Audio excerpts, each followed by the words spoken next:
Paduro watu. Tapu ki he awhia o tua mawhi koe Emmanuel o ni awhia o taulotonga. Tapu atu ki he whawhikau pe mo hawhakalunga tonga. Kore ke u whatapu atu ki he whanau ho eiki. Kore ke au te whatapu ki he ngahi tunga katoa pe o te tonu ke whatapua. Kai talangata te au o whaikitua.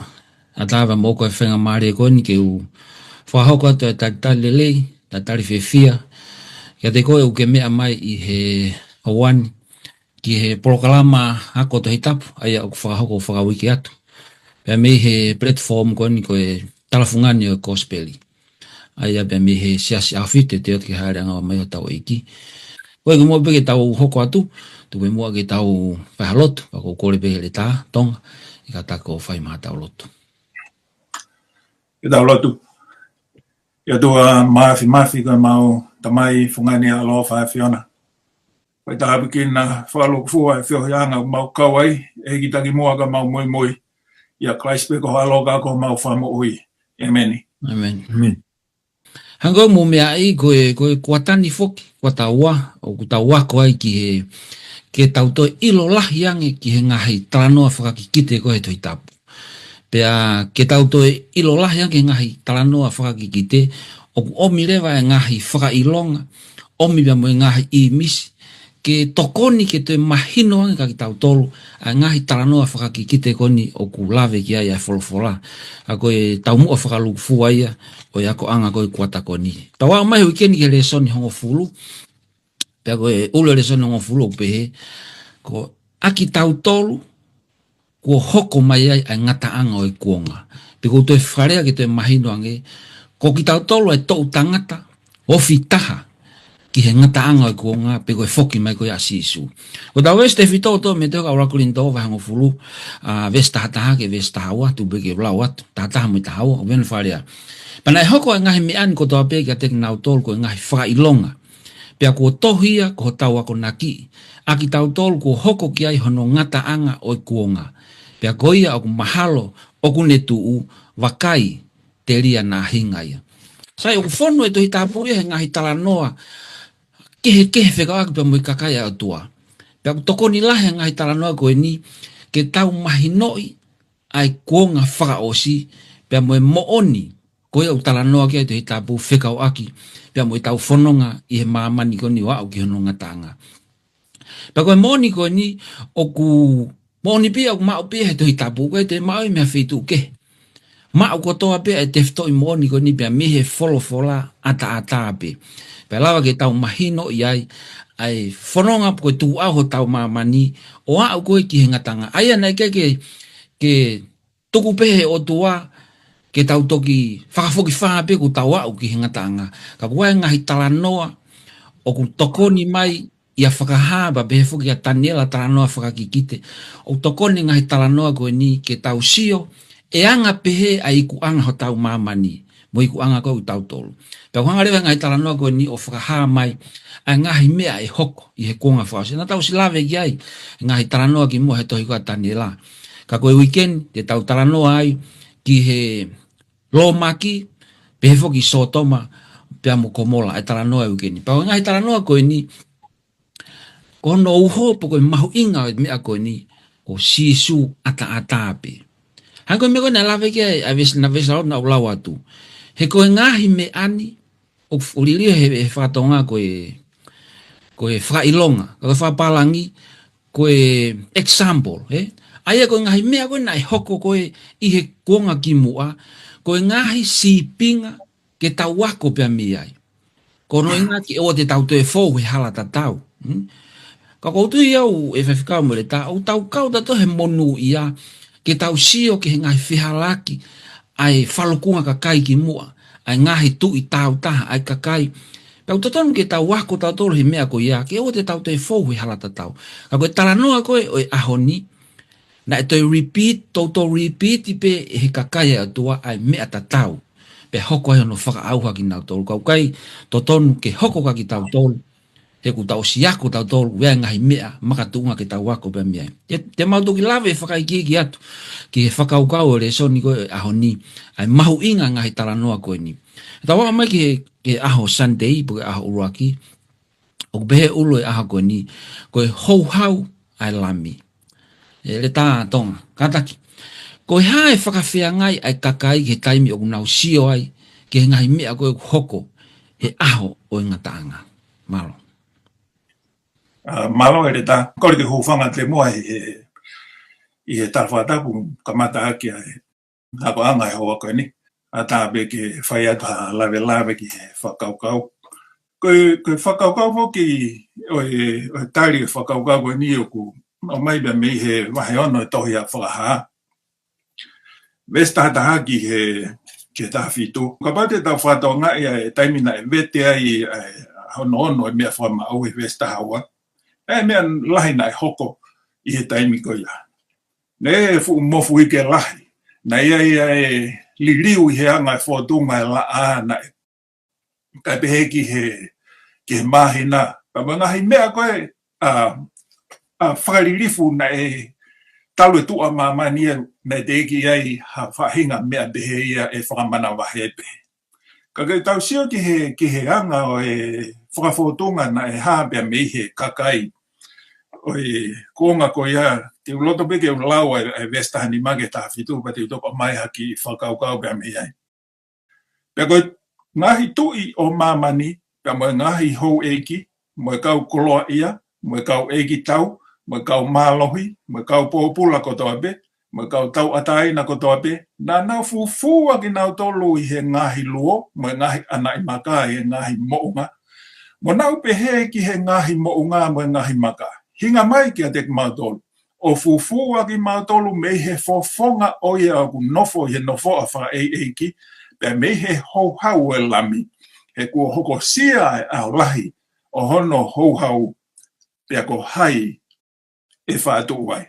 Koe whahinga whakawhotu ngai no whotu pai pa me kakai koe ni. Pero pau nā mu whanonga le reiki he ku lau atu e vestahani ma o ku tala no ki he tui, hou eiki, kau pure, kau ai au mei kawa kotoa pe ia ai kakai kotoa pe o mamani. O kue e kau mawhai, o kue e kau hou eiki, o toi mao e pe mo tau atai napa mo e pōpula. Ka koe hānai e uhinga ku nau lere ai, o fufu nau tolu pe mehe fofonga o lami. Ka pau te ke nage mui lelei mai pe he whakakaukau e resoni e kuata koe nihi, ngai resoni ki mua. Nā tau wako ai, ki he kakai koe, mo e uhinga te lawai o tuu i he awhio anga o lami. Ka kutui, ka pau koho tok fuafua taime ni a o ke whanongo i he whakaukau koe ni. Mahape te ke ngoi manawasi. Ka koe ke manawasi i ai kakai ai otua. Ko hui he kosi ia ia la mia ba mok nau tolu. Ko ia kune whai au nau whakahauwhi. Ko mea maari i he whakaukau koe ni ko hanga o whakatoka ngai. Ko taimko na nau lere ai o fufu nau fofo ngā, pia hui ki he maka mo ngā ke hinga mai o ofi nau tolu. O ku hahe nau whakamatalabe mo e nau rea, ta nā nau osi ilo pe nau tolu ia, e ia e au peheni. Kanaka ke nau mateu teo nau tōki ai. O tau tui uke ai mea mahu inga o mai ka te tau tolu i he ka taimigo o ku Iai ha mawhai ia te kita. O ku te whawhai e tūtu uni o ku hala. O ku tai whakapoto e te tataki o ku whai, o ka pau koe taki kita. Ka koe leo, ka pau te tau whokisi ki he taimina e to'o ai se mea whakamau hono nima, i he vesi hongo fulua wahe tatau pe wahe ono. O ku asi ai kalanga ai kakai na e mate whakama ata hono tamate i tae Hawaii ki nau tolo. Ko he hahono fuoloa kai peto tongi aho mau toto. Utau whawhetai. He ku i kai ke whakalongolongo e whorowhoraka kune o mai e whainga maari e ke te tau tolo. Pea whamo oni ka te tau tolu koe wholofola ia. O pau pe ia ke hao ki mahamani. O whamo mai rea sisu i he tohi koe a Matthew. Koe wholofola ia e malangai ki he whanua ko toa be, ki he rea, ki he kakai, moi matakai.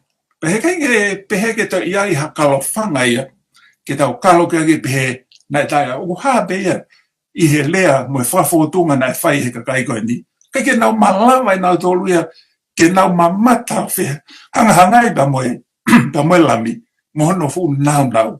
Ifo e matega ting nau tolu, nau kore nau tolu e matege hoko mai. Moilo kaunga vahe. Ka bege ke sikai na whanongo. Oke, mi lau whaka ose pe, mea mahu inga henga he wike si gonu tau si tua be me ai. Nane whaka mawhanai hoku loto pau, ongo i ko whiawhia, pia ongo i ko lau kau agi hoku tonga. Koe foi i vene ua, nai hoko i tonga koe tāpune wharearea, pia mono whakaawa i wharearea o tonga.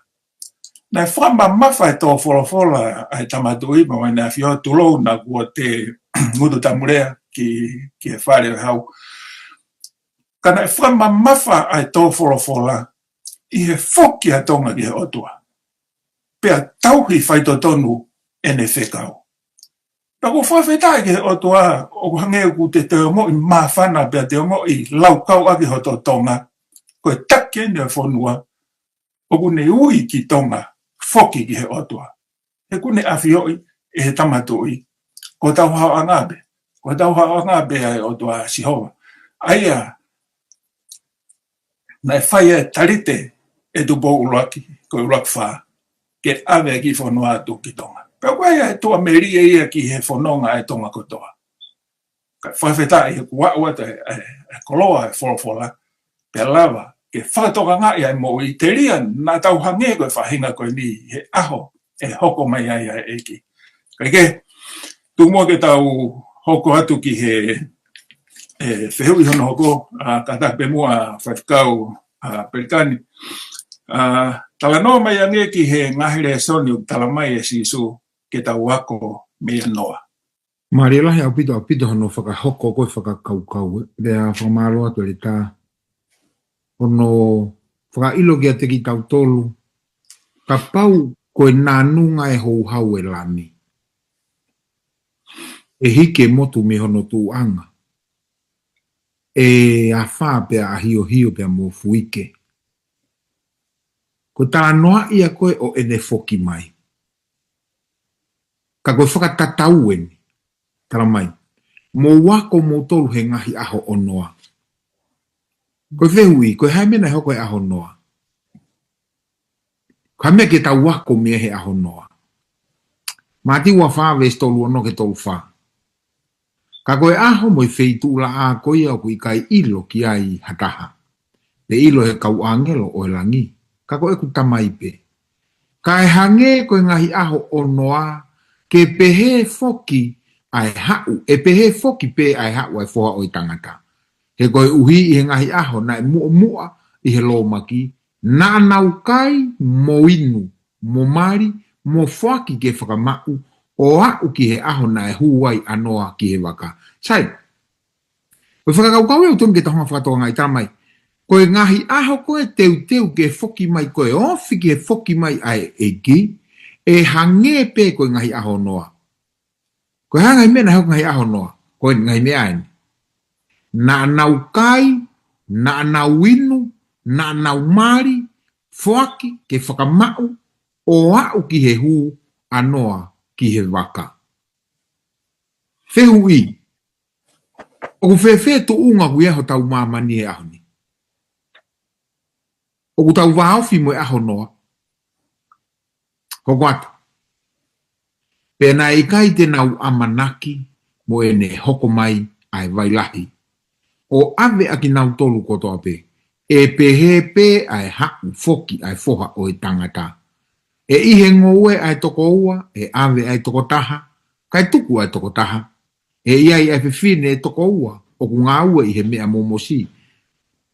E ave ai toko taha, kai tuku ai toko taha. Koe konga nia ko mahu inga ia iau konga koe ni. ko ia leo he o ikai te mo ilo ai fei tu la a ko ia e hauai ho mo eiki. E hui, koe haere i soni u tau wako, tera mai si isu ke tau wako ngai aho noa. Ka pau u tatau ho tau kua ngani, mo mea u whakamatalai mahi ngai aho noa. Na e whakafoki whaa pe hoko mai vai lahi. Tokanga na e whakafoki whaa e foki mai ai eki. Tau reo, ko tau pōre koe ki he taimini, tau reo. Pea koe reo, o ikai koe mohe. Koe reo, koe koe tangutu pe. Koe reo, koe teu mō tokonaki. Aho hoko, whaiwangerio anoa. Re tāra hingoa, tā noa mai nge ki ngahi aho o noa, mo e uhinga na e tō mai ai lo maki. Malo to whakau. Hono kamata i mai e whakaukau koni e tala noa o noa pe mo lo maki. Pakotui ko taha nia ha tala noa motua. Ka kuia e ngahi whakaukau mahu inga.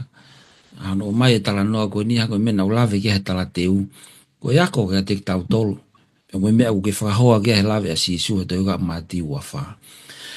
Ka koe tala noa ni koe uhinga ni koe na e tō mai e lo maki. E toi ka se nesi vahe ono.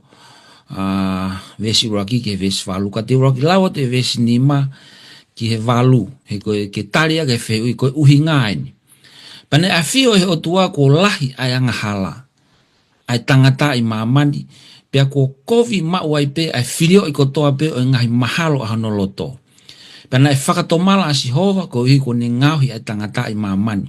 Pena e mamahi anu finangalo. Pena ni folofola Sihova te whaka auha me funga o mamani ai tangata aia kua ngauhi ko tangata mo e manu mo e mea totolo mo e whangamanu e ata he kua whakatomala i he ku ngauhi aki nautolu.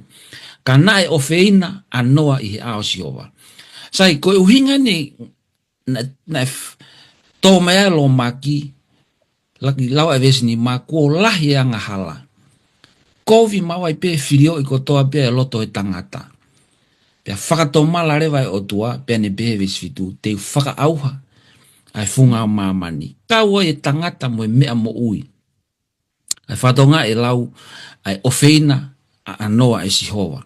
Sai, ai ka pate tau whakaukau na e tupu mei whee pena e hau mei whee ai whahinga mo ui koe ni na e ai e kakai i he konga koe anoa. Te ula atu pa mi he vesi ua, vahe tatau pe vahe ono, au pehe. Ko tupu angainu. Pea mamata e ngai foha o tua ki e ngai o fefine o e tangata, o ku nau hoi fua. Pea na nau fili mia e ngai waifi o mau ke teki nau tolu. Vesfa, e ngai aha ko iana e e kakai lalahi mamani pea hilia foki. E alo e ngai foha o tua ki e ngai o fefine o e tangata, pea na e whanau ke teki nau tolu. Na e malo ilahi e kau tangata ko ia, e kau tangata ngongo, koe muaki kuonga. Sai, koe talanoa kon ki he foha o tua, o kwhai pe lave kia o pehe, koe hako na eni, koe hako eni o seti. Matu e taimi koe na e tamate e koe a e peli, na e to e whanau a iwi mo atama kia seti. Koe whetongi a e peli. Aia koe fui laini ia, na e finangalo le rei kia o tua, na e tarifu ke whilaulau koe a e peli. Koe o whewhine koe tangata, koe hako ia o keini. Pakono mai ko ke mahino ang e talanoa ko ni na e alu e kau lotu o mari pa mo kakai tae lotu. Pako hinga ko na o mai ai kakai lotu o feohi mo tae lotu. A fe ai pe mo uia ai kakai lotu o mui he tonga mo ai kakai tae lotu. Kapate mo mana te ka te talono me vai fitu. Ai fola o tua ki whanau Israeli vai fitu vesi wa ki ni mana ntalangi. O kai whe mau ke na o mari ki he ngai whonua kau ngā api. Ngai whonua hite ni tae lotu. He kono inga te nau tafoki mia Sihova. Pa te nau mui he hala koe pa ulawe pe vesi fola siwa pe te ni hanga whaka auha ki nau tolu. E taimi koe te nau tafoki ai pe me o tua. Pa koe a koe ka te tau tolu. E tau mukapau tau pe koe kakai lotu ki tau tolu. Oua na hanga e te volo o afe pe tene hanga o o kaiha asi e tau mo ui. Tatai pe pe tau o whiohi. O maho inga fuke te whiohi mo i kakai pe o te tatau pe muna o tō kakai lotu. Ako taimigo te whiohi mo i kakai tae lotu. O to tonu ke whakapapau i e te tui, ke te tuu mau. Pa koe uhinga ia koe, na hanga he o tuao, whakaauha e raki mamani, koe hulu tua e whaianga hala o e tangata. Te toi lawa peke wahe wawhana e lawa kia whewhekau. Hono uhinga hanga e si isuko o whakatatau, ai kuonga utamo ui ai, pia moe kuonga koe onoa. Ka pati te mo whatoa ngai. Koe mea kou whaitatau e ngo talanoa koe ni, koe talanoa mo oni, koe lo maki e aho noa, koe mea mo oni na e hoko. Koe tau teu koe ni ki haere anga ua, koe mea mo oni oku amanaki hoko o talanoa kia e to itapu. Ko hono ua, na e palofi sai pe, ai aho lo maki, tatau pe, bea mo teu haere anga ua kalaisi, ko hono tolu, e whaka auha ai anga hala, kai whaka mo ui e kakai, maoni o nipi o kai nau taria sisu. Lo maki, auha kotoa e kakai na keke nau tari pe te nau whakatomala he malanga anoa. Toko walu pe na mo ui, ko nau tolu pe na nau tari ai whakaafe. Ko tau teo ki haere anga ua, ko ki nau tolu pe nau tari a sisu, ko nau tolu e mo ui. Ko nau tolu e kai tari a sisu, te whakaauha ki nau tolu. Ko hono wha, tamai e whakafoki wha. Hange koe na elawa ke whewhikau. Ai, whemo e kina e kakahe kuonga anoa, whakafoki wha pe mo e pāma e vai. Ko ke tau moi koe ni te ki haere mai eki, na talanoa ke whewhikau he vesi, talamai oku haui hange hakai haa. O koe ke uhinga nei hau whakapuripuri, he sio e mata kotoa ka koe fwoi taimi koe hoko ai, oku hangea koe taimi koe uhau ai kai haa, taimi koe teke amenekina ki ai. Sai, koe whehui kuhanga o mai, i he konga koe ni, e whewhikau a beheke e le tā. Oku whewhe tau he ahoni. Oku tau kehe nai, pe u tau tatau pe mo e kuonga anoa. Ko tari koe whakafo i tui pe. Ka koe kia te au, mahalo pe o te koveang ho tau kuonga. Mene lawa ke whikau, tau se ane TV, aho toa pe, ai mari koe whai aho koe, katoa ngā kai mo i hāfua. Pa wau pe whemo e kina ka kai lotu, ka ke oke he lotu he sapate, ka e oia ke katoa ngā kai, pe koe mari, pe koe birthday.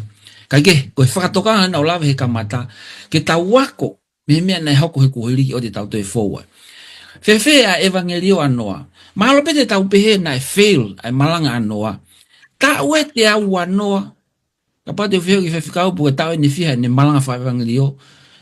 Pe koe kakai ne whiha ko ulu e mahalo pe ke ne lau whewhikau tānaki pe koe toko whiha. Ka koe tau e te au anoa e malanga anoa. Toko walu pe.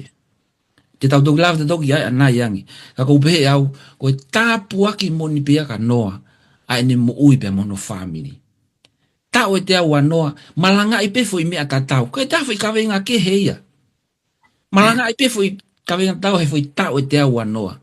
Ka hanga i kakai o manuki o peheu si hamea o si hoko ki anoa. Ako te fua osia toa ki en. Whatokanga yangi alo ofa e o tua. Na ne o mai e tau e te au anoa, koe warning, koe whakatokanga, mou whakatomala, mou tui, he tau e te au anoa. Na ke pehea ke whakafok whape, wholofola koe te whaauha mamani pia, aho pe taha, whaauha, i kai, o mai tau e te au anoa. Ko koe pia muau, koe tau e ni whiha e ta mo ui, tau e ta tupu i tonga mo e ta whanongo, e whoki mai eiki. Tu mua ke ta whakatomala. Na e whau e noa e waka, ke hao kia e kakai. Uluaki, te ke tui ke malanga anoa pa kono ua pa ke heka ki e waka. Ko taua he ahoni, tuatonu ke ta hoko ki taua, ko hanoa he ahoni. Ke ta tala ki kakai, oku ia e hao anga. Pa ko he anga koe ko te e whao hafu waka ia. Ko he hao anga ko ia, ko sisu kalaisi pe. Ke tari pe wa sisu, ko ho hao anga ia. I he whaka auha koe ni amana ke hoko mai. Ere ta. Hiri ange koe ni evangelio anoa ko taranoa ki ai. Kono family pe na e hao. Koe hana e whounga ke tau loto lahi ai pea loto toa. Neongo hangi e ukai ki ola pe ua hafua e tau ngā we ke tau sio ki ai. Malo ere ta. Oku whakanatola pe whoki ia ki a ki tau tolu. Ke tau hanga fua tau ha lelei ha ngā ue mua whai whatongia. I he ola koe e mau pe me he fua whatongia pe koe ngā ue o tau whai koe. Koe tohanga sio ne mai whaaba mai vesi tol fitu. Koe ko ngai ne whe pota no aga si suga mo ene kaua konga. Hiriange e na whe pota no aki minane kore vaiki he whe fine he vaikeria sekope. Pe hangange oku hanga i si su o whakaha ki he kaua koe hina ta uia. Ko taimia ke whai hatu usi. Ka ku sisi e kau ngā ue ia. Pe hange oku ki i tuu vei ua ai kaua ko ia. Pe iai nai haola o ka ngau ka whai e ngā ue pe ikai. Pe hange si su o rea ake rea koe mihe pesi vai whaaba me pesi tolfitu. Pe ihe me ani oku mo onia ia tala koia. Oku tūtū i e tāke. Kai tu usi e tāke. Eia koe daimi o tau maua e whahinga loto sii ke tau veke ke whaia ngā ue. Koe tau manawa sii koe hae ola koe ai fua e mau be mei he ngā ue koea. U tau whawhetai e hanga he wholofola o mai bea ngā he whakaloto toa. I he toia Isaia, palawhita o Isaia, vai nime ni maba mai vesta taha ku pehe. E pehe e ku wholofola aia oku alu atu i hoku fofonga. E i kai foki tae fua kia te au. Kai lawa ia aia oku whaeteriha ki ai, pe e monu ia i he mea oku whekau ia ki ai. Nau siangi ke whakahino pe mai tokone o mai he palawhita hen. O ka pau ku te omoi o ku te manawasi be ku te loto foi, ko uhinga ko te whakaukau en maunai haola pe kai. Os palomesi mai bea o tuaia. He kai fok tai fua e wholofolaya. Ka koen, o te tokoni, o te hange he apostol ko Paula o mai ha whakaloto toa ka te tau tolu. I au loko rintoa wahe tolupa mai vesi o nopa mai walutu me mua keu toi lau atu. Nā ku tō au, ka whakaviviku e apolosi. Ka koe o tua ku ne whaki hono ngahi tupu. Ko ia oku ikai koha mea, aia oku tō pe, ko ia pe oku whakaviviku. Ka koe o tua ku ne whaki hono tupu. Vesvalu. Ko en.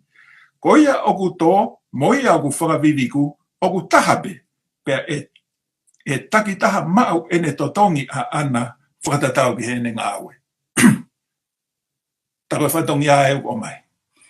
Pea tau loto toa mo veke ke whai e whatongi a. Ka pau ku hoku whatongi a peo ku ala ato ako tō. Al peo o tō. Mo ku una loto pe. Ko toko taha hoko e alo atu e alatu o hua i ato hakane vai. Ke fo i tenga nei ois tō. Pea maa wai. Ko mea ki he ene tūpū pe mo mea ki he ene fua o ku ai otua ta whatahapi. Tau tui tai toi vei ua. Ko se unga anoa bea whakakaukau ia koe ni mo tāke kina e wholofola. Kene ave ki he toko taha kotoa pe ai loto lahi pe mo loto toa. Kene whaia ngā ue. Whaita e tūkarikari. Pea whaia ki ai mo oni pe mo loto kotoa. He toka teu pea o tua ia kene whakatupu. Pea kene whakafua ai tenga te tau alua toa.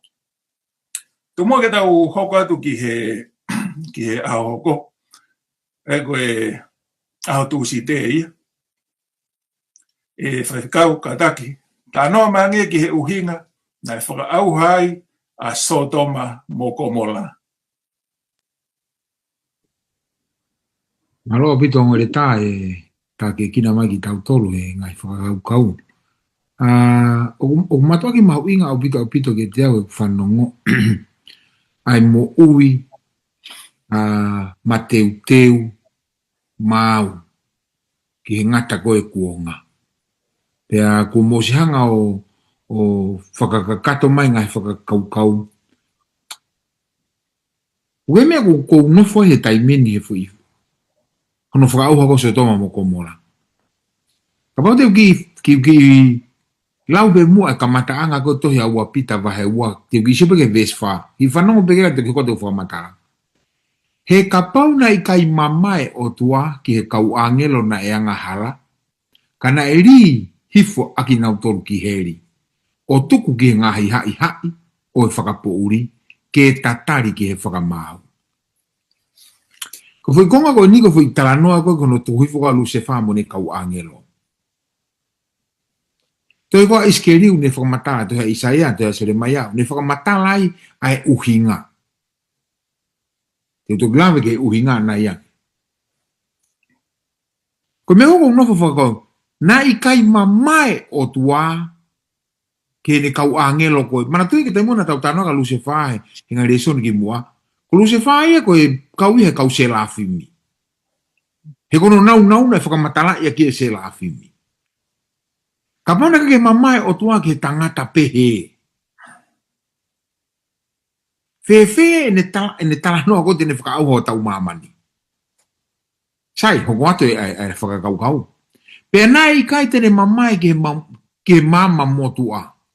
Kana e whakamo ui anoa. Aia na ane malanga aki ai maa oni mo e toko fitu. O ne omi e lo maki ki he mama o e kakai hangahara. Sai, kamatain ke tau sio ke he uhinga. Ika ke mama ia, ke whaianga hala pe koe kovi ko alu se wha, kapusi. Ika ke mama ia ke mama motua. Whamo ui pe anoa. Mo toko fitu kehe. Ako family pe anoa. Uhinga ko, kutuki asmene uhinga he kongkoni. O slave tato hila, ai uhinga. Kako talanon he asme ko he content ko resoni. Talamai. O ne omi ai lo maki ki he mama o e kakaianga hala. O mai e he o tua e lo maki ki he mama kakaianga hala. Sai tau alu ke tau wao ki he uhinga koe ne whakauha ka sotoma mo komola. O ne tuku ai ongo kolo ko sotoma mo komola ki he whakaauha. O ne liriuia ko e efu, pia ne ngauhia ko e whakailonga ki a te ki nautolu, e mo ui whaianga hala ki mui. Nga ngata o tupe mo whakatoanga e whakakaukau. Whakaauha e he o tua sotoma mo komola, o ne liriu ko e efu, o ne tuku ia ko e whakailonga. Ki a te ki nautolu e whaianga hala ki mui. Tako sotoma mo komola, ko hono whakaauha, ko uhi ko tautolu ko no whaianga hala ko e auni. Ke hoko sotoma, hanga pe vesia te apeo o veteki mai, hoko atu. O ne whakamo uia lote anga tonu. Aia nai mamahi he ulunganga whakarieria ai kauanga hala. He nai nofu ai tangata maa oni ko ia te kinautolu.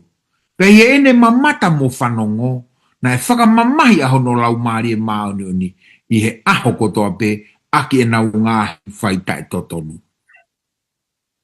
O mawhatuki e nege te au e ongo ako resoni. Mawhatuki e te au. Sio ke foi moni i whakakaukau koe ni. O ku awhio i he o tua e tangata whai totonu, pe au ku ne awhia lolotonga pe tau nofo he fu mamani whai anga hala.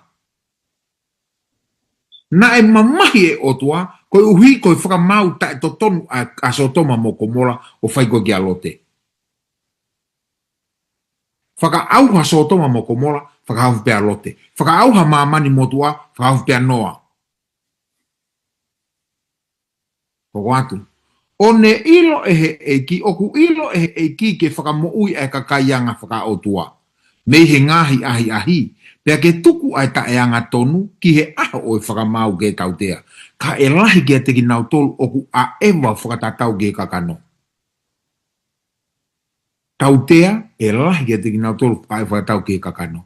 I he hori whakarieria, pea nau manuki i ai pure, koe kauanga mālohi, mo e kauanga whewheka, oku i kai tena umana wahe ke lau kovii ai kaupure.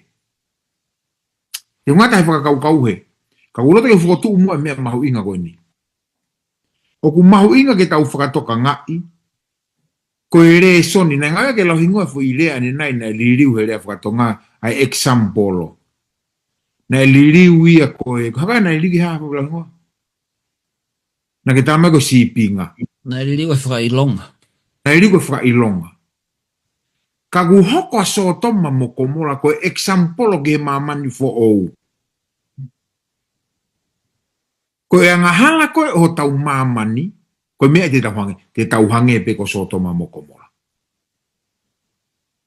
mana tu e fehui ko amena fa wa so toma mo ko mola ko uhi ko e anga mo e hori whakakakano.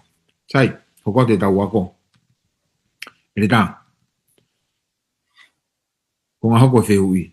Tā no mai ange ki he ngahi hia o ku tuhu i mai e he resoni ke tau mawahe mei ai. Malo apito. Ko te peo whare au tuhu i mai resoni ka koe talamai he, koe tuhu koe talamai he wholofola. Koe wholofola uni hanga o tuhu i mai ai ni ku koe si hanga ko whakalau mai ka teu whenga maare pa mo tuki lau e toi haloma wahe uraki ves tahavalu ke ves tolua. Koe konga uraki ves tahavalu pehe. O whakaha mi he langi ai hou o tua. Pea ku hanga rewa e paula o lisi mai ai kovi kotoa pe o mo ua e whahinga tangata. Uruaki. O hou e o tua i he tae lotu, tae maonioni. Ko ngahi meni lisi o me paula he ves tahavalu ke tolua. Hono ua i kai whakaapa-apa pe whakawhetai ke o tua. Tolu, whakapouri honau loto vare. Wha, fie poto, ni ma, whetongi o tua ake mea whakatata. Koe ono, whe awaki, fitu, anga kowi moe manu, valu, meheka, whakapo, hiva, wheite itani moe kaka, kawai moe fastu u. Hongo fulu, whe whanawhanahi kowi, tataha, whakamalohi, laukau moe pole. Ko ngahi menu ulisi mai paula pane talamahi kamataanga wesi. O whakaha mihe langi ai hou hawa o tua ke ngahi mea koe ni. Peo koe whainga mo ui. Palaku whakatevolo koe na kulawat ki ai. Sai, o hanga i paula o ne hanga ulisi mai talanoa paula koe anga halaini ai kakai sentaire. Pau kai uhinga talanoa paula ia o ne o mai anga hala e kai sentaire o pehe o kusayang e kau siu he kai sentaire. Ikai, koe whakaukau ko o mai paula, o taranoa paula ke ilo e he kakai koe ai o tua, o palaku mo taimi koe ia o nau whai anga hala i pe, o palaku pe mo e nau anga hala. Panehaka, o mareo he resoni e, ai talanoa kon koe ia o samiwela vahe tahawa, tānoa i loa ene, hau koe ane tane koe o whakamatala kia te vita. Ai pango, pe koe palaku, ai mea koe, na e whae te vita, ka ku kui hono mata, koe ke nihanga ilo e kovi mea koe na nihanga whae. Wai whoke tai me taha ku, o ku hanga e te volo kui, whakakuhi ho tau mata, pea tau pehe ku sai pe mea o ku tau hanga whakahoko. Ka koe ke tau ilo, a hono kovi, pe koe no ola, pe koe nunua.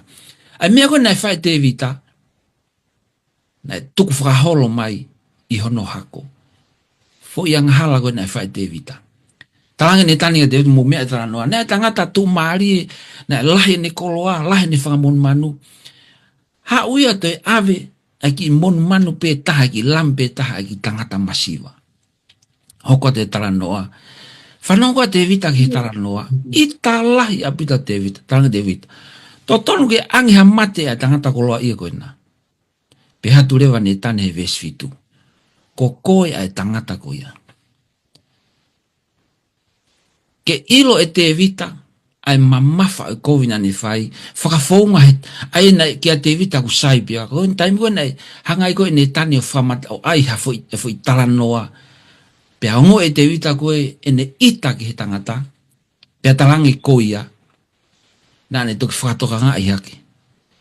Ai kovi koe nane hanga whako. Sai,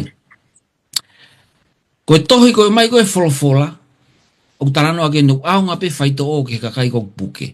Koe wholofola, na e tohi mai e aunga pe ke kakai koe o kunau tui ke o tua. Ka pau ke kakaya u ke tui o tua, ke aonga folfola te nau tō.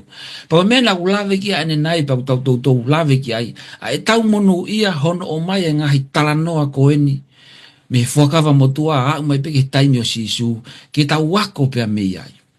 Pea koe ngahi anga halai, na kamata mea noa, whamatala whiwhikau e mea pena te hoko maiso. So ke te repeat pehe kakai e so toma mo komora. Pea o te repeat pe e tau tolu i he kuonga koini.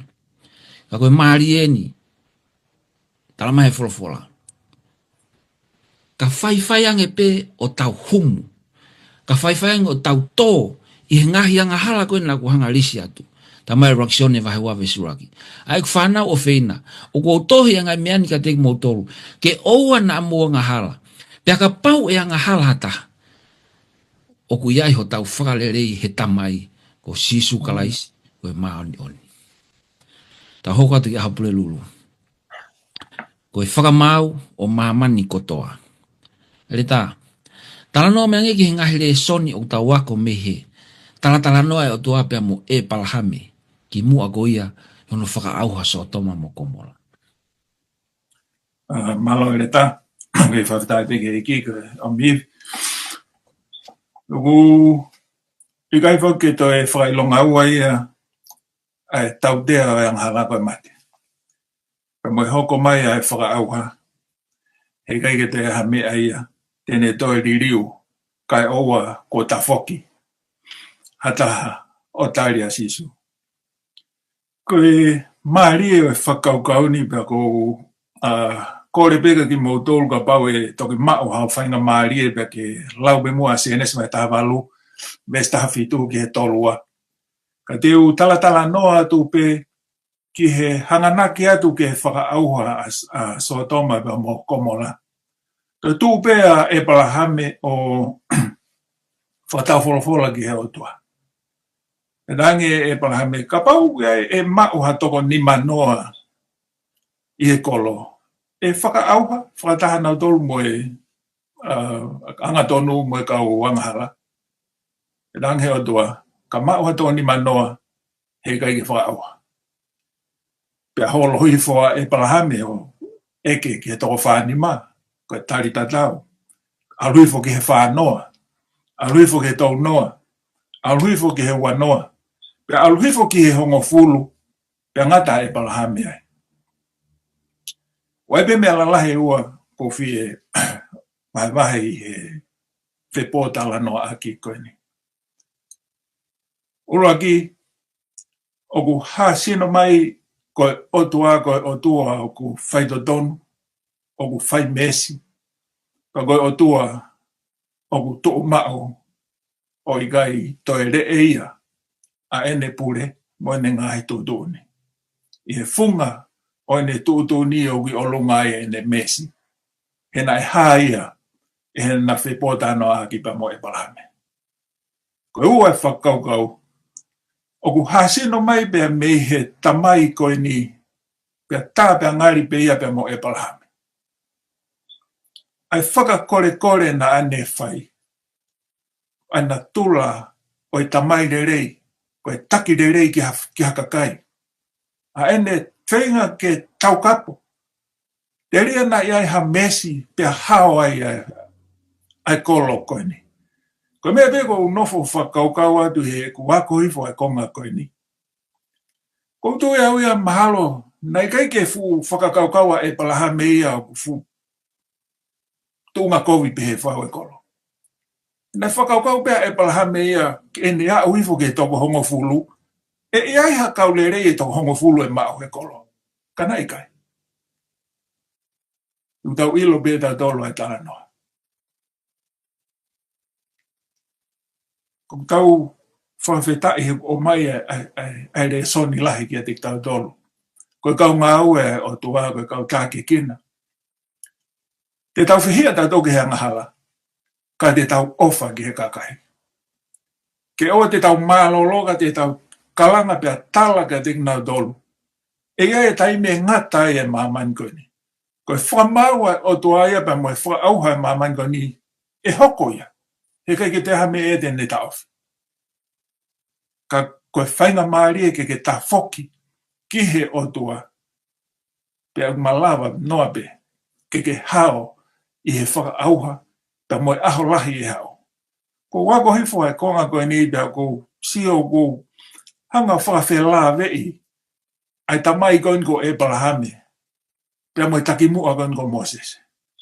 Ofa pe he kakai. Ai o whea mau ia ke o mai ka te ki tau tolu, ai kau ngā ue o tua ku ne uia ki tau tolu. Ke whakamahino, koe tau ngā ue, ko hia ku tau ofa ki he kakai. Ke tau mau e ofa koe ai o tua. Ke ua nā ia taimi, te tau o moi tau loto mamahi, ka pau hike ke tā whoki mai ata. O tāria e o tua. O tui ko hongo whakaukau, bea e ua ko, o ko to'o be me i he, te pōtano aki ai o tua be mo Abrahame, ka pau e toki tokon mai whakau mo ere tā, fia bito ke mo tokon mai ka. Watu mua e whehui hoko ki he tādaik whakau. Ka take ange e whakau perikane tā noa mai ange, ki ngai pōpua ki whakaose ai o tua, ki mua hano whakaauha ai mamani. Malo pito kou whaafufa ia o pito ngai whakakaukau e ongo ere tā tau te whito ke whakamamafa koe tau mua e o tua ke whakahauwhi a hono kakai. Asi mena tara noa mo e palahame ai hohoi pe utonge tau mua pe he mo tau tolu ke whakahauwhi e toko lahi taha koe e tui ke he eki. Koe whehui mahu inga o mai ke whaihono tāri. Pea o tāri aki e ongo konga wholofola e ua. Uro aki e toa whakahawa e taha whawe si ono ge tahawa. O ku whakamamafa ia he mahe nei pāpilone. E ka paika ke tau mamafa, ke tau mawahe nei pāpilone, te tau winu e waine kakaha o ene hou hau. E konga maari he na kulau iwa te asere mai a. Mawa le sone wikosi. Ke pehe koe e o tua. Koe waine ko hono e whe. Koe tatau koe waine pe ko hono e whe. E inu ia he kauangahala. Kamati te uki watu pe ki konga siko ni ke tau wau, ke tau rikange ke whahinga. Ke whainga taha ko whe tau laki mo toko taha koe, o ku ikai ke. He koen ko si o mai whakatātā, ko si o mai sipinga, ko sotoma mo komora. Koe mamani motua, ko lu se wha, mea hoke ka wangahala. Toi whanongo pe. Pea neu mamata ke angelo ke he taha ku puna he lotolangi ko ia te ea ngongo reita ngata, ke malanga kia te ki nau tolu ko toa pe unofo i mamani. Pea ke puna ko toa pe, mo i whahinga ko toa pe, mo i rea. Moe kakai, o ne pe aki a reo lahi, mana wahe ge o toa pe atu e whakamalo ke teia, he kua hoko sia e feitu la o ene whakamau, pe a huu kia teia na ne ngau i alangi mo mamani, pe a moe tahi moe ngahi matawai o e ngahi wai, pe a na e mui a angelo e toko taha o ne pehe, kuo hinga pāpilone, kuo hinga ia, ai kololahi ko ia, ko uhi kuo ne whakainu i ai pure anga ko toa pe i he waine o e hou hau, o ene whe awaki. No whai ho whakakaukau. He koe ne lawe e re tāra hingoa ne nai, koe kuonga whaka o si eni. Pea koe pore koe nio ku whaia e he angelo ki a tautolu he kuonga whaka o si. Ka maika ki ta honga whakatoka ngai e ngahi mea koe ne o si hoko. Ke ne whaka ai ki tautolu ke tau mo ui. Tokanga. Ke tau mawahe mei Pāpilone. E hoi ki whanongo ko Pāpilone, ko to onga mo ui whakai mamani. Na e o silawea ke e re tāhe tohi aloma. Na ku tala noa atu ke whika akumono whakauha ko a sotoma mo komola. Ko Pāpilone. Ka ku whaamo ke mahino au pito a tau tolo whakaukau ko ia. Sio ko menu hoko. I he wahe taha wanu koe o tohi a whakaha vesi wha o beheni hono lau. Pea ne uongoi ai reo e taha mei he langi o pehe mai, e hoku kakai, hau mea te ia, ke oua na mou kau i ene ngahi anga hala, pea ke oua na mou mo ua i ne ngahi mala ia. Koe whakahawhi e nia, hau, mamahe. Koe oua koe kau e ne ngahi anga hala, pe hafungia mai mo e ne mala ia.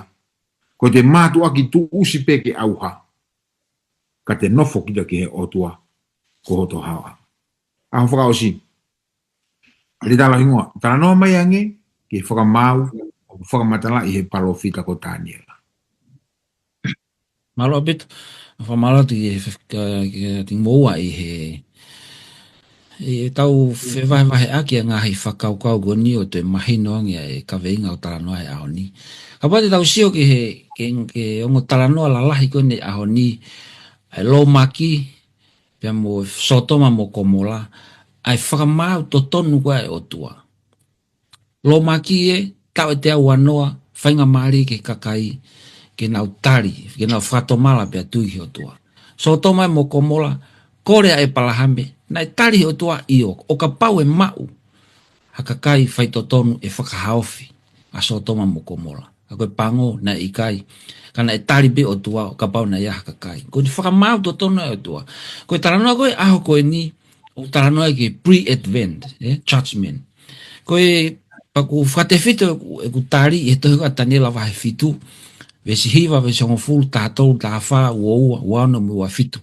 Aia koe whakaukau koe ni, o wahai koe ni, o koe whakaukau investigative judgment, pe koe hangeni ha whakamau eke, ai meun taranoa ki ai wahai toha tanela. O kune hanga o mai ke tau wakai ki he o tua, mo ene ngāwe koe whakamau. Pau tau sia i kono hanga he o tua, o e whaunga koe ke ne hanga solova ake ang hala pe kono whakangata koe ang hala. Lorotonga koe ia, o kune hanga pe ia, o whai e ngāwe, matui o rotonga lere whakamau he taimini lang. Pea ko sisu kalaisi, ko ia ho tau kapo, ko ia ho tau whakalaloa. Hange koe aho ko noa, na iai aho na e tāpunia e matapao e a ake. Pea hua noa nofo i lote aho fitu pea tau tōlo maki. Koe tau nofo koe ni, oku ke iawa e matapa alo ofa e o tua. Hoko a sisu i langko tau whakalaloa. Whaiha tau ki tōnou nou, tau kapa sisu ki he tamai. Whamore atu ele tā.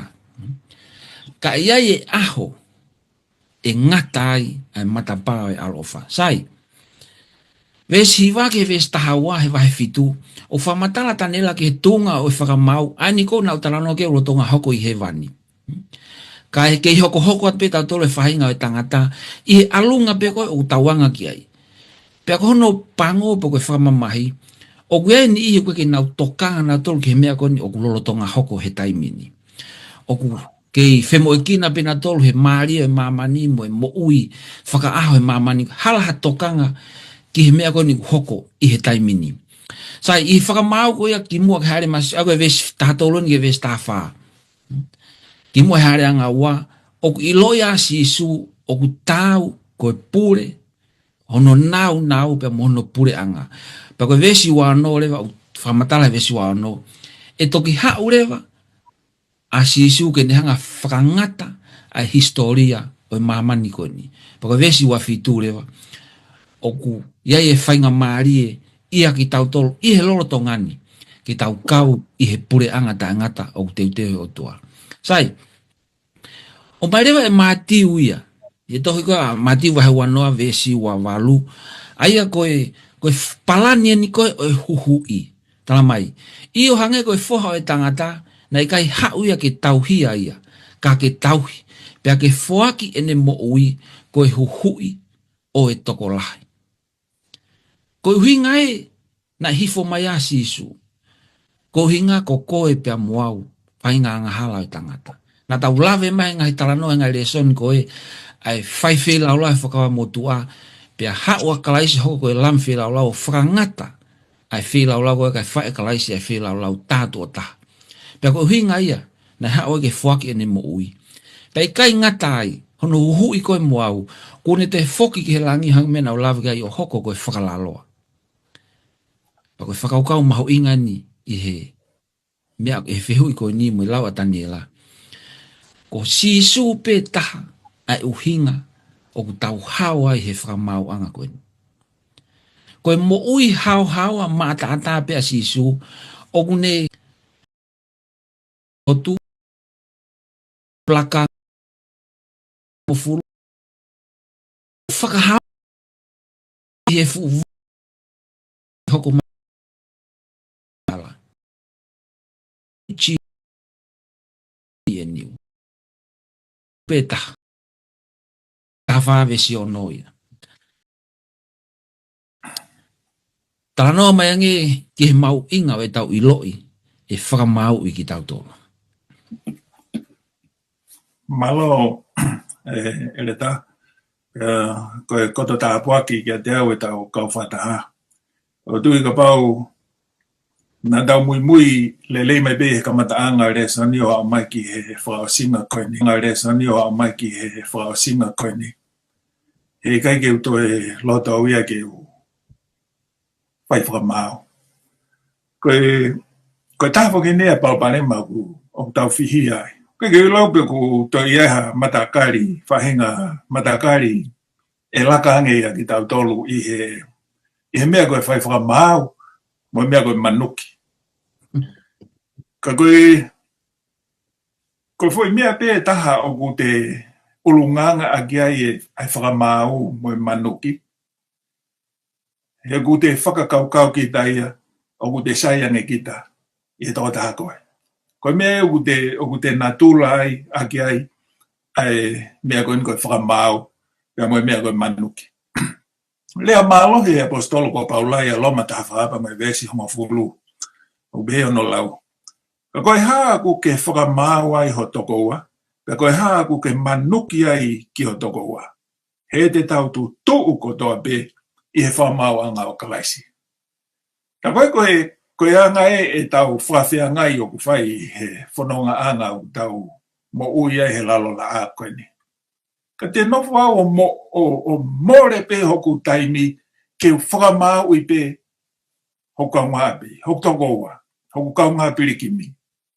Ange ka mena o lawe ki ai, koe te mau pe whahinga nā tula koia, koe tangata whai whakamau ki ta mo manuki. Koe ngā peo te whakaukau te saian ki ta i he kakai ko tope. Te pehe mai he poto o Solmonea takan malanga mai tahu apa me vestafa. Koe uhi e omi e o tua ai ngā au e ko toa pe ki he whakamau mo e mea fufu ko toa pe. Pe koha mea lere ia pe komi. Kai ufi a mea. Ta koe ku nofo aku o whakamau i atu a lauhingoa. Ta koe ufi e fu ko via he kai misteri koe ke ilo maha ta heki ai. Tanuia e au he kau hanga naki au hono manu ki i mo hono tau whakamau i hong toko wa mo kau ngā pirikimi a whanonga anga. Koe ni o mai anga tonu pehe wholofola. Kau tonu pehe mafoa. Ahau foi uluka pau koe tangata whakamau au. Ma wahe mehi unganga koe a koe koe unganga usai. Tuku ke o toa ke ne whae whakamau e koe whatongi ai o toa. Koe tau rea tau tōruia ki o tau kau ngā pirikimi u tōnou nou koe rea ke pēa e ofa. Ka koe ke tau ata tolo whakamau i ne tōnou nou. Moi mea au te hala ki o kuha mai me te tau tolo. Koe mea au maare o ke lawe whaka osikia i he konga tari ki whihui koe ni. Koe lawe koe a Daniela vai whitupa mai vesi uoua. Maare he ku hanga he o tua o whaka a tā e kau maa oni. Ke nau whai e whakamau.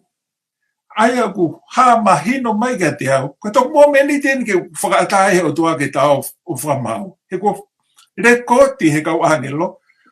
Ai mea ko tō pēna tau whai he lalo la. Ko ha mea nei o koe ke asi ai huk tō ua koe heni. Ko ha mea ku neanga whewhe ai hao mai e tō taha koe. Ka tau sio koe whia te tau mau. I he tau toki hao peki he whamau anga e o tua. Pea mahino ke te tau tolu. Koe whakamau anga o tuana e whai he totonu ba mo oni. Nei kai ke toi ai ha uri pe ko ha whawhawhai e lava hu mama mai ai. Kana e whai he mo oni pa mo totonu o ma oni ai o tua.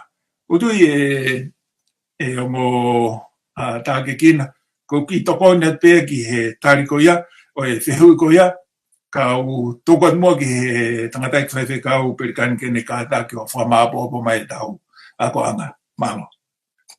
Pamalo ha pito ki mo mo kau mai he tau vahe tā ke kina le soni ko ni. Pea o nofo he ku whakamama u ai kamataanga koe hono talateu ki tau tolu. Nai lau he ere tā a ua korinto vai hongo furu vesta tāmo vesta awa. Pea na e hoko ai ngahi me ani kotoa pe, kia teki nau tolu koe ngahi whakailonga, koe exampolo e. Koe hae ngahi mea na e hoko. Ai evangelio anoa, ai ngahi aho noa, ai whakaauha sotoma mo komora. Ai whakamau, ka atoa ngahi mea ko ia, o ku hoko ia koe whakailonga e tiki tau tolu. Whakailonga e ha, whanongo pe. Pea kua tohia ko tau wako na ki i, a ki tau tolu kua hoko ki ai hono ngata anga o e kua ngā, pea ko ia o ku mahalo o kune tuu, ke wakai te ria na ahinga ia. Ka whanongo tuke honga porea ki tau tolu whakakaukau ko ia. He ko tempo ku tau tuu ai koe i he otua, ta tau e pe lahi fe fasi mai ai pe au. O e ngai ta au pe au tala mai o fasi lo ua. Ai koe fasi koe uraki pe au, o kune hanga abe waka pe hake. E ne hake koe a tala mai o te tatao mai mo fe pe au e taha. Koe mea u lahi mafuri e koe ngahi waka. Koe fasi lo ua e pe au. Ka koe tempo ku tau tuu ai koe a si sukalaisi. Ka fasi lo ua, lo toru, lo wha mai pe au. Te tau kei tupe. Amen.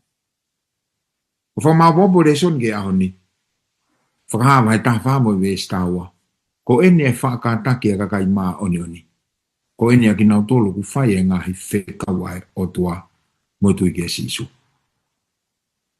Family, kau whanongo. Ke tau hao mi hono hou hao.